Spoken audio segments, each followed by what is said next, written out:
Hi. Hi, how are you? I'm good, how are you? They just flipped me. I had an interview, now they flipped me over to interview, and this is new for me, just so you guys know. I'm not really into this. This is Austin Tech Talk, and the first thing we wanted to know is, who are you? I'm Steve Masur. I have a law practice in New York City called Masurlaw, and I work in the technology business and the entertainment business. Okay. And we talked a little bit earlier about new technologies and kind of the convergence. Can you just explain more to our audience what you were telling me? Okay, so it's a really interesting time in the technology business. I started around almost 20 years ago in the early 90s. And from that time up until very recently, the technology business was a very siloed business. And the two industries sort of existed apart from one another, where you would, and you'll remember this, you would have the technology companies that would come up in the entertainment business, but nobody would think of them as of the entertainment business. So a company like Napster would come up and you would say, oh, I can go download music from Napster, but you wouldn't think of it as an entertainment company. Right. And what's been happening is that the technology companies are starting to become more mainstream and more part of the entertainment business as we know it. And they're disrupting and changing the entertainment business. And so that's what the big change is. That's the news, is that technology is changing the entertainment business, and the technology companies are having to become smarter about how they interact with entertainers and with brands to try to make their venture capital investments actually pay off and to establish real businesses and sustaining businesses within the entertainment business and using advertising. And really, you're talking about exchanging business models, in a way? Yeah, the business models are changing quite a lot. Because they were so different, and now they're kind of... Yeah, so the business model, the traditional entertainment business models grew up around a set of technologies, and those technologies have started to change. So you saw it first in the music business, where physical distribution of records and CDs and cassettes is how people listen to music. And 8-tracks. And 8-tracks.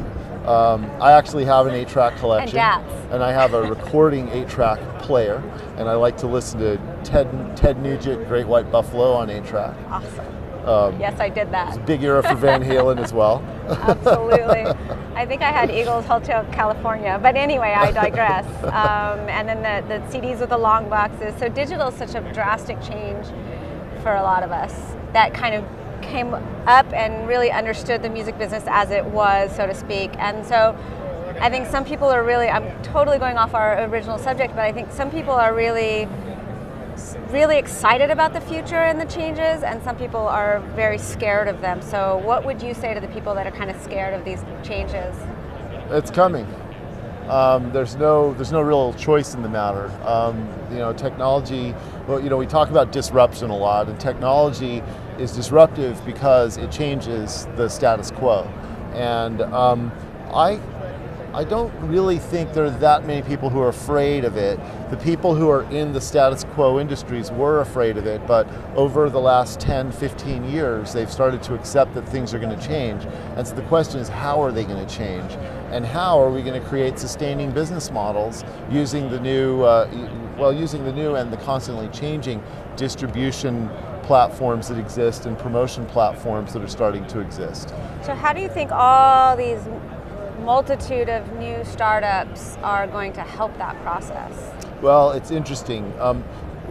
The multitude of new startups, and this is what I mean by convergence in the siloed industries. The entertainment business has been an established business where there are clear business practices, clear lines of distribution, clear relationships between artist and manager and distributor and promoter and advertiser. And the technology business is kind of mixing that all up. And the way the technology business works is very different. It's an iterative business, meaning you try something, and if it doesn't work, you kill it, and you try something else, and if it doesn't work, you kill it. And so startup companies think that way, and they go and they get a venture capital investment to try an idea, and the management team might stick with the idea, or they might pivot to a different idea based on what's working at the moment.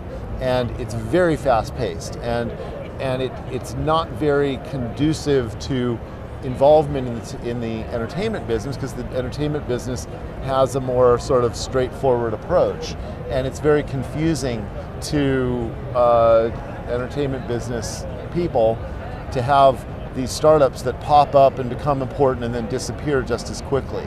And that's now what's changing, because you're starting to see that the models are starting to coalesce around certain things. For example, streaming. There was always a question of whether we should download or whether we should stream. Now it's becoming more clear that streaming is a good platform, as long as you have ubiquitous internet connectivity, meaning always the ability to access the internet. Streaming makes more sense. It's a lighter footprint, and it's easier to deliver, and it's cheaper. Right. So that's what the business is coalescing around. And now, and what's really exciting for me as an attorney, is that we're working very hard to create the business models that will support entertainers and a business around streaming, around video streaming, audio streaming, and the different advertising networks, the different businesses that have grown up in the digital space. Interesting. I do find one parallel, and that is that you said if a VC, well, they'll invest in a tech company, if it doesn't work, they'll pivot. I mean, the record companies would just throw a band against the wall, and if it kind of fell against the wall, they'd be like, later. So that I actually think is very similar. It is similar in that regard. And one of the things that was interesting is in the 90s, and I've been doing this for a while, I started in early 94, and in the 90s, there were some smart entertainment lawyers that figured out that these technology companies were going to come and go. And so they would relicense the same catalog exclusively over and over again, knowing that the companies were going to go out of business. And that kind of sort of interesting business practice is now changed, and there's starting to be business norms around how you license a catalog for distribution, about the concept of exclusivity, whether it's exclusive on iTunes or whether you can get on iTunes and Amazon and on SoundCloud. Or something special on each one of the platforms. This one gets this special MP3, this one gets, all that kind of stuff. And what's confusing is the different offers, right? So what's the difference between SoundCloud and Spotify and iTunes and Amazon and all of the different, and I'm just talking about music. We could do that in video as well. What's the difference between Roku and Netflix and ABC TV? And I have no idea, actually. I don't own a TV, but anyway. so we're working really hard to because we're in a classic chasm situation where the old business makes a lot of money, so you don't want to just abandon it and cut it off. Meanwhile, you have to cross the chasm to the new business and how it's going to make money. And that's what's finally happening. It's taken a lot longer than I thought would happen. It's very exciting. I think it's a really exciting time. You also are really, really opinionated and strong about mobile. Like, well, we all are. Mobile is, I mean, hi, I have my phone and you know, here. So what's your take? What do you feel about this? I love mobile. I've been. I'm sorry. Let me check mine. I've been working with mobile companies since the late 90s, and this was the first wave of mobile content business, and it's really fun for me because I like the devices. I physically like the devices, and I like what you can do with the devices, and my venture capital mind is excited about the scale of the business and the ability to access people across common platforms. So now we used to have 475 different kinds of mobile phones, and you had to develop for each platform. Right. Now you develop for the iPhone, you develop for Android, name 2 other platforms, and you're done. And there's still problems. Every time Android comes out with a new release, you have to do your app to make it work with that release. Right. But it's just exponentially easier than it used to be. And one of the things that's happening in the mobile business is the concept of the CMS, the content management system. So whereas you used to have to develop a specific mobile app, now you can pretty much recreate your website on mobile using a CMS. And this is going to be a big business in mobile. Explain that, using a CMS. I know that's content management system, but... So a CMS, basically, you've been working in the music business for a long time, yep. and you have media. You've got the record itself, and then you have media around the record. Mm-hmm. with a well-done CMS, and they're competing right now. A number of companies are competing in the space. But you would just be able to give that media to the CMS, and it would recreate itself on mobile, sort of on the fly, and you wouldn't need to have custom developers work on that. You could do it in-house. So that's going to be a big change. It's going to reduce the cost of putting a new release out. That's really interesting. Yeah, it is interesting. So, and you also wanted to talk a bit about celebrity, because there was a big celebrity component to all this that is, I mean, I think all the tech startups and all the technology people are the rock stars these days, but that's just my opinion. But celebrity in all of this, talk about it. Okay, so I've sort of laid the groundwork where you've got the entertainment business and the media business and the technology business with its venture capital investment and its iterative process. And so to cross the chasm, you've got to get customer engagement. In other words, you have to get people, we haven't treated our customers well. We've given them platforms and then taken them away. And that, there's sort of a lack of trust there. Like, I don't know whether I can really trust that my iTunes catalog is going to stay around. What if I stop spending $10 a month for Spotify? Is it going to be there? Or which one do I choose? Which one do I choose? Right.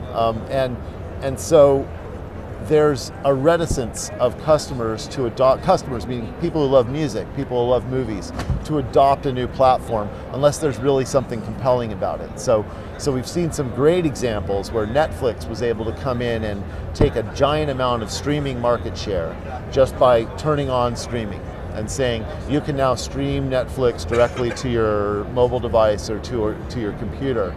And that was a big success, but in music it's been a slower go of it. Spotify has been working very hard to sort of push out the concept of streaming. Companies like Rhapsody have been working on it for 10 years and more. And so where does celebrity come in? I've talked for a long time, I haven't talked about celebrities yet. Celebrities are the glue that's going to drive this. Celebrities and brands are going to drive this. Celebrity endorsements, celebrity engagement, the desire of fans to interact with the celebrities is going to drive adoption of these new platforms, and adoption of the new platforms and monetizing the new platforms is the name of the game for crossing the chasm from the old media business to the new media business. Wow, that just completely put my head in all kinds of interesting places. I think about that a lot, brands and celebrity and pulling it all together. Each one of these platforms and startups also now have artist relations, or they have specific people going out after the brands and the artists, and that's really fascinating. Do you find that too? Yeah. Do you get approached a lot to do those kind of deals? Yes, and I'll give you a couple of examples. Okay. One of our clients, one of our best clients, great guy, is Bob Vila, the home improvement expert. And Bob Vila is really he's a forward-thinking person, generally speaking. I mean, he could be credited for having started the reality TV movement and also having started the home improvement television genre. Like, if you go back 30 years, there wasn't really non-scripted television, and Bob got on TV and was talking about how to fix your house.